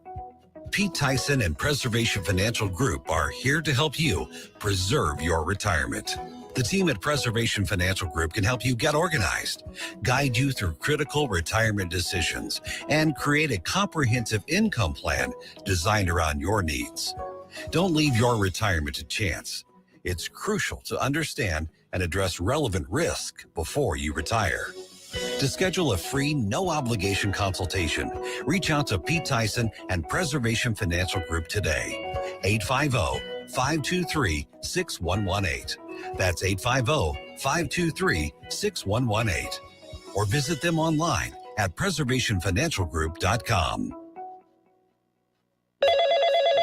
Thank you for calling the Medicare Help Desk. How can we help you? Can you help me choose the right coverage for myself and my wife? We sure can. We can help you choose from Medicare supplements, Medicare Advantage, or standalone prescription drug plans from over 30 different insurance carriers. How much does it cost? We have a fixed income and can't afford extra expenses. At the Medicare Help Desk, the consultation is completely free. We are here to help. Thank you, Medicare Help Desk. Hi, this is Justin Colvin, founder of the Medicare Help Desk. In my 17 years of experience, I routinely speak to seniors who are overwhelmed by the multitude of coverage options available to them. That's why I created the Medicare Help Desk, a place for you to get clear answers to all your questions and make sense of all the confusion. I've helped thousands of clients, and I live right here in Tallahassee with my family. I am active in my church and wish to help and serve my community. If you need help navigating the Medicare landscape, I'm easy to find. Just visit the MedicareHelpDesk.com. That's the MedicareHelpDesk.com.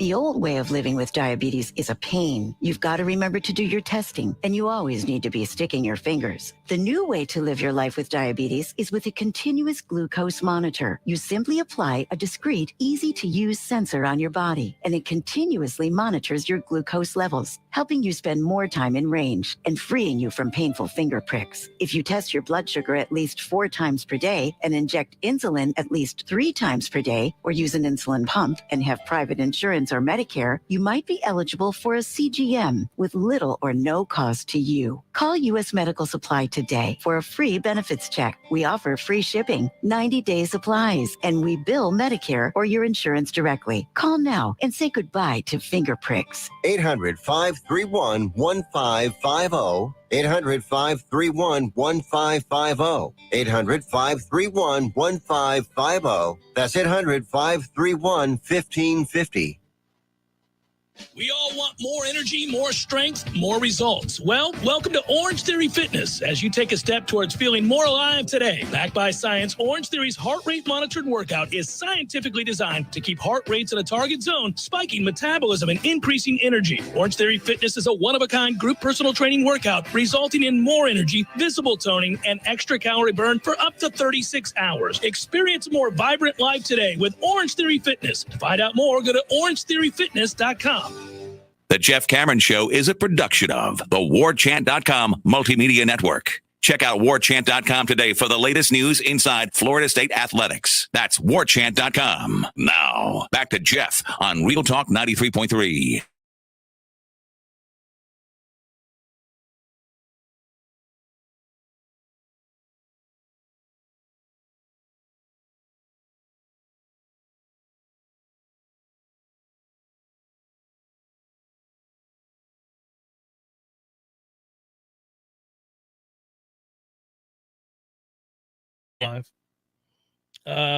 Well, he's producer. You look to your producer for a lot of things. Are we going to get this answer? And I'm not talking about Jordan Eubanks, who decided to enter the portal. I knew that last night. He didn't see the field this past year, so he said, "I'm out." That's the way of the world these days. You don't get in your freshman year. Tired of this. Leaving. Okay. We need the spot. Have a good one. So it is that he's left, 3-star linebacker gone, but that's not what we're worried about. I'm still waiting. And by the way, do you do what I do? Like when we add a player through the portal, do you just go to that list of 2022 football commitment list on Warchant and go, put that name in right here. I'm going to put his name in right here, just below Antavius Woody. I'm going to put his name right here. And I say it in that voice. Yeah, I like that voice. Yeah. You need to capture that. I do it every time. Commit it to memory. When we bring in a guy through the transfer portal, I go, oh, look here. I'm going to put you, what you know about Bless Harris, between Kadai Charlton and Bishop Thomas. You're going to go, you fit nicely right here. That's where you go. There you go. You're gaining it back. That's where you go. You go right there. Good job. And then that's almost like my old man voice that is sure to come back in a month or so. Hello, yeah. Cardinals. Good morning. Good morning, everyone.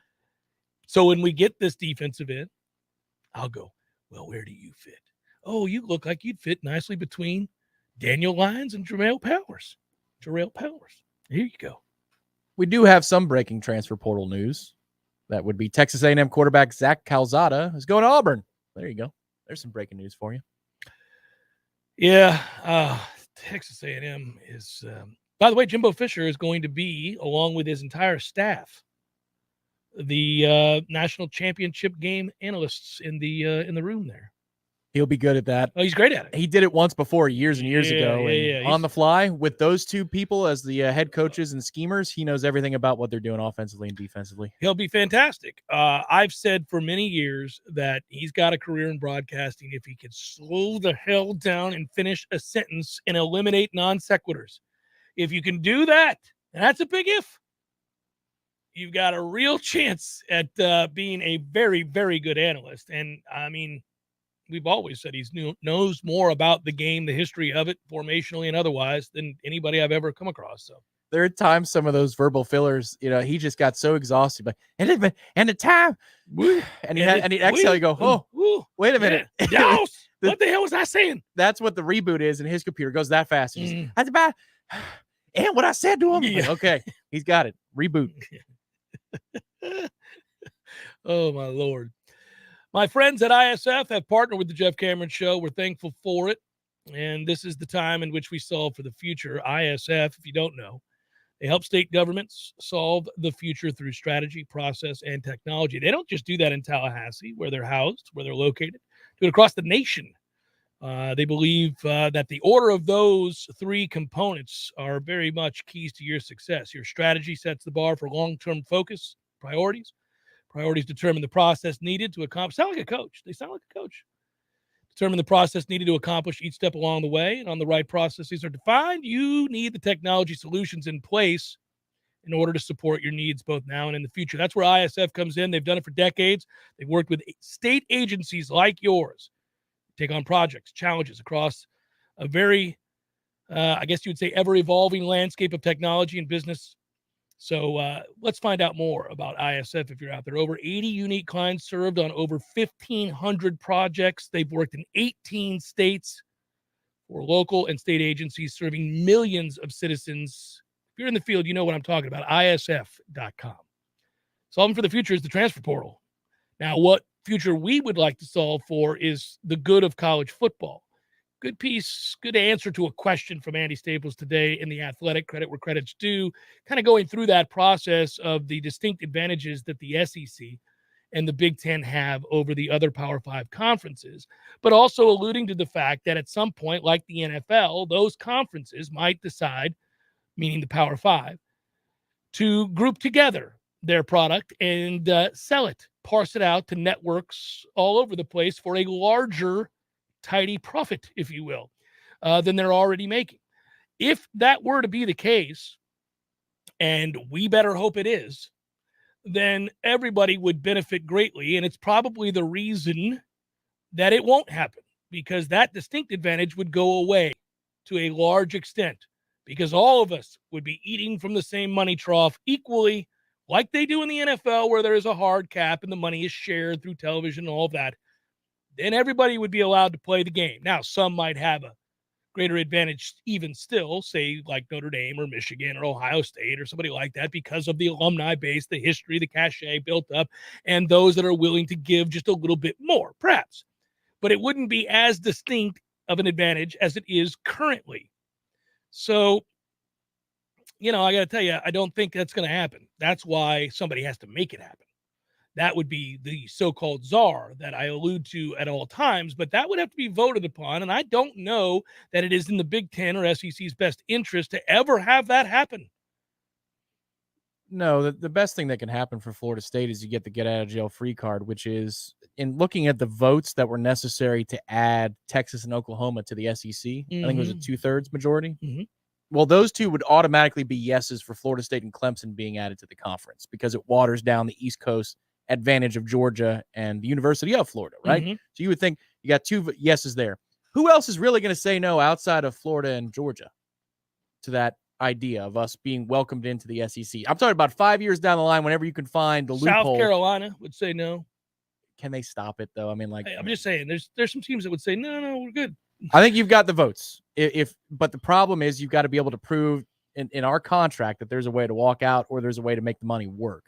And that's where, if you're trying to get out of the ACC, this is the worst time to welcome in a new commissioner whose mandate is to not look stupid. Strengthen the ACC. And not look stupid. But he needs to form a coalition by which they have more sway and power over the Big Ten and SEC. And that is to say that, again, we have to find the czar, this guy that. Well, they're trying to form that alliance. And it's like, that's not going to work.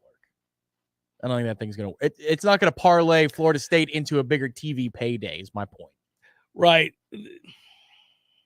Well, yeah, when you think about these scenarios that have to happen for the other Power 5 conferences to catch up to the SEC and the Big Ten, and the dominoes that have to fall, it does get depressing, because it doesn't feel like that's in the offerings. But it feels like if there were programs that were going to skate on this and get away with being on the wrong side of the ledger right now. And I mean it, the money ledger. Oh, huge. We are on that list. We're on the short list. Yeah, the cachet is there. We're just waiting for it. Yeah.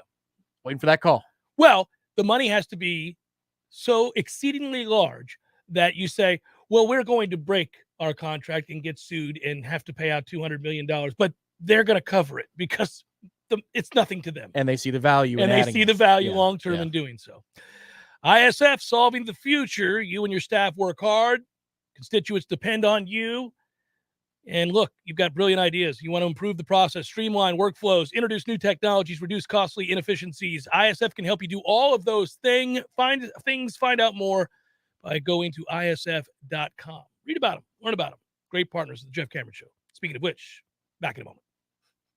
Your local news now. A student was taken to the emergency room after a school bus crashed in Suwannee County Wednesday morning. The crash happened around 6:35 a.m. on County Road 136. A Kia SUV was stopped at the exit for the Gate gas station facing north. At the same time, a school bus was traveling west. The driver of the Kia continued north, crossing County Road 136, and the front of the SUV hit the side of the bus. The bus drove to a controlled final rest on the north shoulder while the SUV spun out and stopped in the intersection. The bus had 12 student passengers on board. One of them was taken to the Suwannee ER in Live Oak with minor injuries. The Florida Highway Patrol says a 54-year-old Perry man was killed after a car hit him on U.S. Highway 19 early Wednesday morning around 12:50 a.m. A sedan was driving southbound on Highway 19 in the outside lane north of Perry near Luther Wilson Road. At the same time, the man was walking in the outside lane of Highway 19 and the sedan hit him. The pedestrian was pronounced dead at the scene. This is Rachel Lene with your Real Talk 93.3 local news update, brought to you by Macklemore Systems, Tallahassee's go-to Mac store. Check them out online at MacklemoreSystems.com.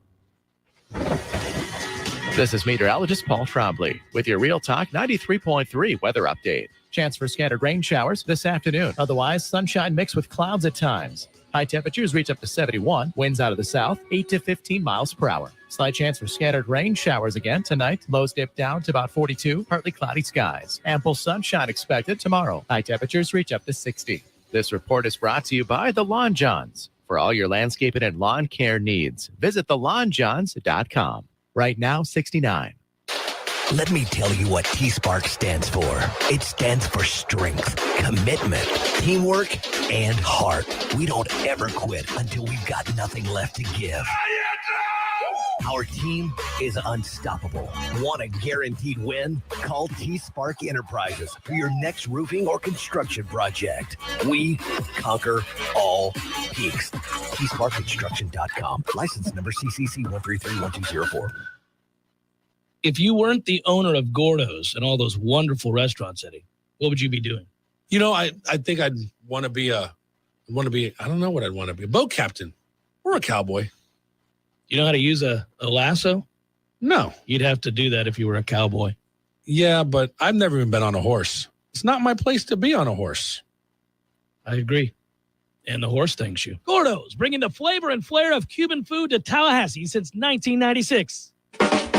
It's Congressman Michael Waltz on the Greg Tish Show. Good morning, Congressman. How are you doing? Hey, doing well. Again, just what you have to go through day in and day out. I don't know how you have hair left, or like Matty Rowe, just completely bald. Hey! Sorry. And the irony of it all, the progressives are the tail wagging the dog. This whole bipartisan White House is a joke. We're just watching them, eat their own. The Greg Tish Show, Monday through Friday, 6 to 9 a.m., only on Real Talk 93.3. The Jeff Cameron Show, brought to you by Orange Theory Fitness. 2 Tallahassee locations, Midtown on Thomasville Road and Northside in the Village Common Shopping Center. Online at orangetheoryfitness.com.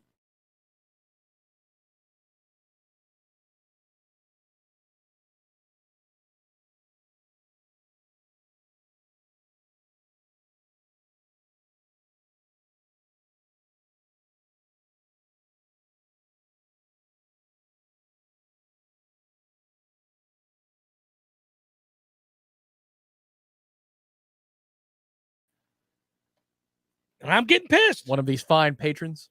Yeah, no, I'm not even saying it disparagingly. It's just not normally my cup of tea. But he said something important. Now I'm pissed. That is shared by at least 80% of people who are hitting F5 well, let's on go. boards all day. Let's go. What are we doing here, man?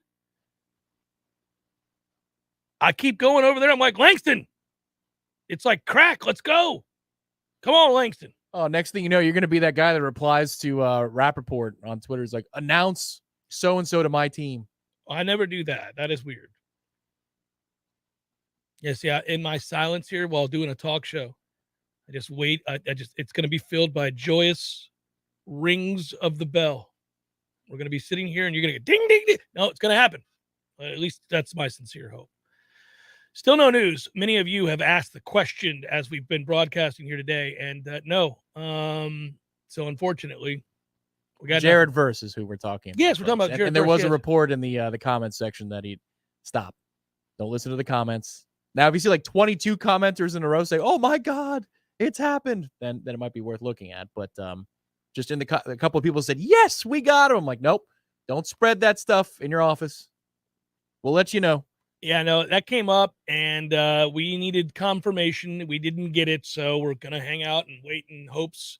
It's really kind of rendered us all speechless, which is terrible while you're doing a talk show. And it's frustrating, too. But I did want to supply answers because we've been asked several times, and still nothing yet. As well as for those of you that have asked me, hey, man, where are the games? I need my picks. I haven't made any picks. I have failed you on a lot of levels today on a Redemption Thursday because this is the weirdest Redemption Thursday of the year, given that the NFL slate is a hodgepodge of who the hell knows. A lot of people aren't playing. A lot of players, it feels a lot like a bowl game this weekend. A lot of opt-outs, Tom. A lot of, no, I'm going to go home and chill. Gonna take it to the hizzy, not play this one. Get right. Yeah, I know the Bucs got flexed to the 425 window because of the seeding implications of the LA San Francisco game. And yet they're still going to get the Nance and Romo team on CBS. That's the Bucs are? Yeah. That's for the game against Carolina? Yep. With no implications? Yes, because there's nothing better on Fox at 4 o'clock. Or sorry, on CBS at 4 o'clock. The big games are on Fox, the ones with implications. So we're going to be watching the Rams and 49ers game because that has serious weight on where we're going to be 2 through 4 in the NFC standings. But they want to put all those games in the same time window so as not to give another team an advantage or a disadvantage. They don't want, like, let's just say we got the answer we were looking for. You needed somebody to lose in the 1 o'clock window, and we got it. They don't want the Bucs sitting all their starters because it creates a domino effect of integrity of the game. Right. By the way, one final, we can put a ribbon on this because there's a follow-up to it. Remember last week when the Bucs actually won the football game and it got lost in the shuffle because of jumping jacks? Well, after that game, you may recall the Jets head coach, who is a really good head coach, I do believe, came out and said, yeah, that's on my OC. Like, he rolled his ass in the press conference, said that it was a miscommunication from Mike LaFleur, the OC with the Jets. You rarely see this, not from leadership. You don't see a head coach go in and specifically call out his coordinator for screwing something up. Usually the coach takes blame. And I thought that was a little shaky, but here you go. Mike LaFleur issued an empathetic mea culpa today saying that he cost the Jets the game. Quote, it's 100% on me, referring to the Zach Wilson ill-fated quarterback sneak from 2.5 yards. Yeah, that was a healthy 2. It wasn't a healthy 1. Yeah. Quote, I'm disappointed with myself for 2 reasons. I pride myself on communication and in our unit on execution, and I failed in both of those regards. Well, that's a sound, strong apology. Yes, you did. He reiterated what Coach Saleh said, Saleh said, that the plan on 4th and 2 from the Bucs 7-yard line was to give the ball to Braxton Berrios, who, by the way, screw that guy eternally. He killed us when he was with the Canes that day, and he was killing us in this game too. How he's not a Patriot yet, I don't understand. He's good, man. He could be one of us next year if Brady sticks around. Let's go. Then I'll celebrate all of his greatness. Anyhow, every end around under the sun, it felt like a Mickey Mouse game of Little League football. All we're going to do is, here's all the eye candy. Oh, look at that, another reverse that we fell for. Here's a reverse pass off of it. And look at this, a reverse the other way. I'm like, Jesus, guys. Can we have a little integrity on the edge? You know what, though? If we have to play the Eagles in the wild card round, that was good. It was good. You get to see all these weird things. You get to see what teams have to do when they can't play football. Yes, very frustrating. Anyhow, I digress. The communication got botched. Wilson was given the option to run a sneak in the A gap, which is my favorite part of it. We had pinched down. I was like, what are we doing? Ridiculously. Crazy. Quote, the total intent was to get Braxton the ball. He was balling. I failed to get that relayed. Our quarterback did exactly what he was supposed to do in the moment. Man, this is where having a veteran quarterback really would have helped you. Because any veteran quarterback would have gotten that call and said, whoa. You want me to sneak it from 2+ yards out in the A-gap against the Bucks? Like, I'm very aware of the personnel on the interior. That ain't a thing. I'm not going to do that. Like, do you think Tom Brady would get that call? Well, maybe, because he's the king of the quarterback sneak. But, I mean, seriously. Not from 2. Not from 2. He would know. Well, it's any veteran, any decent veteran that had any pull would be like, that's Byron, there's no Tampa 2. I'm not doing a Tampa 2. No, I'm not doing it. There's a Tampa 1. Yeah. No, there's no chance. So it failed, thankfully. And 93 yards later, the Bucks moved on with yet another victory and yet another amazing Super Bowl MVP, Cyril Grayson. You heard it here. Like that guy a lot. Every time he talks, I think, man, good for you. Good for you. We got a break, don't we? Are we saying goodbye? We got wagers right in the middle. All right, let's go. I'll pull it up. Let's go. Let's make it. I sounded like Jimbo right there. Hey, Big Daddy, having some Red Russians tonight? We'll know in about 47 seconds. To an open wing. It's picked up by Dowdy, an empty net. He scores. Hot damn. Big Daddy's done it again. Red Russians all around, Teddy. All right, Big Daddy. Segment, as always, brought to you by North Florida Payroll Services, locally owned for nearly 15 years, offering payroll and HR services, including full online applicant onboarding and integration into payroll. Save your company money and headaches today. Head to northfloridapayroll.com. All right. I'm going to go early line, player prop, jump on it today. Taysom Hill over 50 yards rushing. Woo, all right. I You like it? that. That's my bet. Atlanta will give that up. I'll take a Lightning minus 180 money line. It's expensive, but I think they're back to their winning ways. It looks like 86 is either back tonight for the Lightning or very, very soon. Kucherov makes his return. All right, that's you telling me we have 10 seconds. Sticking with my bet. Taysom Hill over 50 yards rushing. Good job. Be well, everybody. Talk to you tomorrow.